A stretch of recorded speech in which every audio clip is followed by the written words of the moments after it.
നെയ്യാറ്റിൻകരയിൽ 8ാം ക്ലാസ്സുകാരിക്ക് മദ്യപിച്ചെത്തിയ പിതാവിന്റെ ക്രൂര പീഡനം. അമ്മയെയും തന്നെയും ക്രൂരമായി മർദ്ദിക്കുന്നുവെന്നും പഠിക്കാൻ പോലും സമ്മതിക്കുന്നില്ല എന്നും പരാതിയിൽ. മർദ്ദനം തുടർക്കഥയായതോടെ ജീവനെടുക്കാൻ ശ്രമിച്ച വിദ്യാർത്ഥിയെ മെഡിക്കൽ കോളേജിൽ ഗുരുതരാവസ്ഥയിൽ പ്രവേശിപ്പിച്ചു.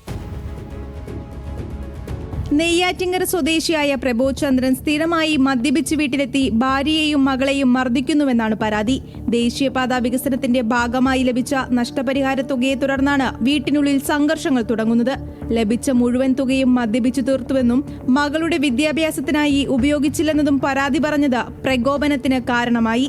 ഭാര്യയുടെ പേരിലുള്ള വസ്തു വിൽപ്പന നടത്തണമെന്നും ആവശ്യപ്പെട്ടതോടെ പ്രമോദിന്റെ ഭാര്യയും മകളും ബന്ധുവീട്ടിലേക്ക് താമസം മാറ്റി. തിരികെ വീട്ടിലേക്ക് മടങ്ങിയെത്തിയതോടെയാണ് വീണ്ടും മർദ്ദനം ആരംഭിച്ചത്. ഇരുവരെയും മുറിക്കുള്ളിൽ പൂട്ടിയിട്ട് മർദ്ദിക്കുകയും മകളുടെ പാഠപുസ്തകങ്ങൾ നശിപ്പിക്കുമെന്നും പരാതിയിൽ പറയുന്നു.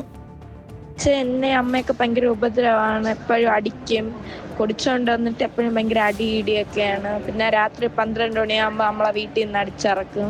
വണ്ടിയുടെ താക്കോൽ വരൂല, സ്കൂളിൽ പോകാൻ സമ്മതിക്കൂല, പഠിക്കാൻ സമ്മതിക്കൂല, ബുക്കെല്ലാം വലിച്ചു കയറിക്കളയും, പഠിക്കണ്ടെന്നാണ് പറയുന്നത്. എന്നിട്ട് എപ്പോഴും നമ്മളെ നല്ല പോലെ ദേഹോപദ്രവം ചെയ്യും, രാത്രിയൊക്കെ പൂട്ടിയിട്ടൊക്കെ അടിക്കും.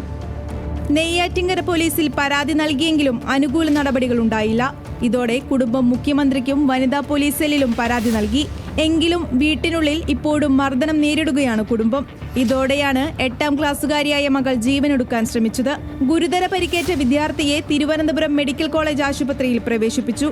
പുതിയ പരാതിയിൽ നടപടി സ്വീകരിക്കുമെന്ന് നെയ്യാറ്റിൻകര പോലീസും വ്യക്തമാക്കി. ന്യൂസ് മലയാളം, തിരുവനന്തപുരം.